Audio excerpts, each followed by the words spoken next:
Final T20 match south ஆஃப்ரிக்காவுக்கு எதிராக இந்திய captain கதம் பண்ணிட்டார் என்றே சொல்லலாம் சூரியகுமார் யாதவ். T20 ஃபார்மெட்னா அது ஒரு வேறு ரகம் என்று தாங்க சொல்லணும்.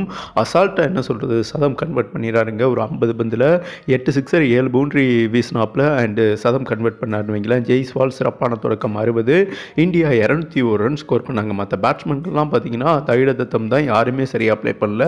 இவர் ஒத்தையாக வந்துட்டு கேமை என்னங்க சொல்கிறது வேறு லெவலில் ஹோப் பண்ணாருன்னு வைங்களேன். இந்த ரீசனால் 201 முதன் முறையாக கிட்டத்தட்ட ஒரு 20 உலக சாதனையை இந்தியா சவுத் ஆஃப்ரிக்கா மண்ணில் தட்டி விட்டுருக்காங்க.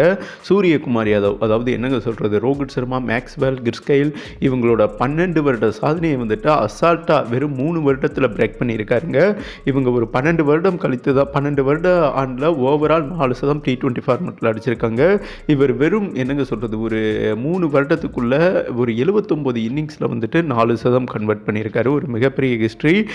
சேம் டைம் ஒரு 5வது ஆர்டர் பேட்ஸ்மேனாக இறங்கி அதிக ரன், அதாவது அரை சதம் கடந்த முதல் வீரர் இவர் தாங்க. அதுவும் குறைந்த போட்டியில் இப்படி ஏகப்பட்ட சாதனையை தெரிவிக்க விட்டுருக்காரு.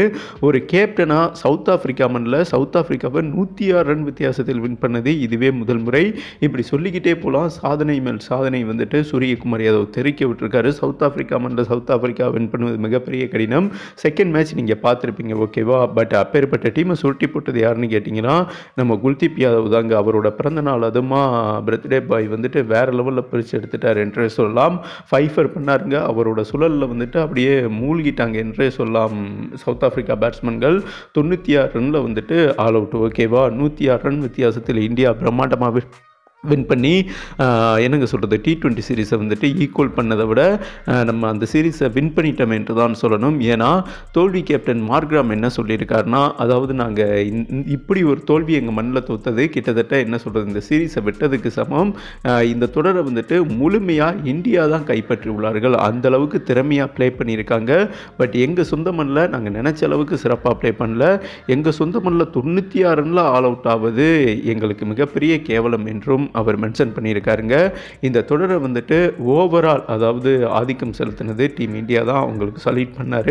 T20 சீரீஸ் வந்துட்டு இந்தியா செகண்ட் மேட்ச் தவறினாலும் தேர்ட் மேட்ச் வந்துட்டு பிரம்மாண்டமாக வின் பண்ணிட்டாங்க. மேலும் வந்துட்டு அடுத்து ODI சீரீஸ், அதுக்கப்புறம் டெஸ்ட் சீரீஸ். ODI சீரீஸில் வந்துட்டு KL ராகுல் கேப்டன் பண்ணுறாருங்க. T20 வேர்ல்டு கப்பில் வந்துட்டு யார் T20 ஃபார்மேட் கேப்டன் பண்ணால் இந்திய டீமில் பெட்டராக இருக்கும் கமெண்ட் பண்ணுங்கள். இவர் தான் man of the series and man of the match award வாங்கினார் சூரியகுமார் யாதவ்.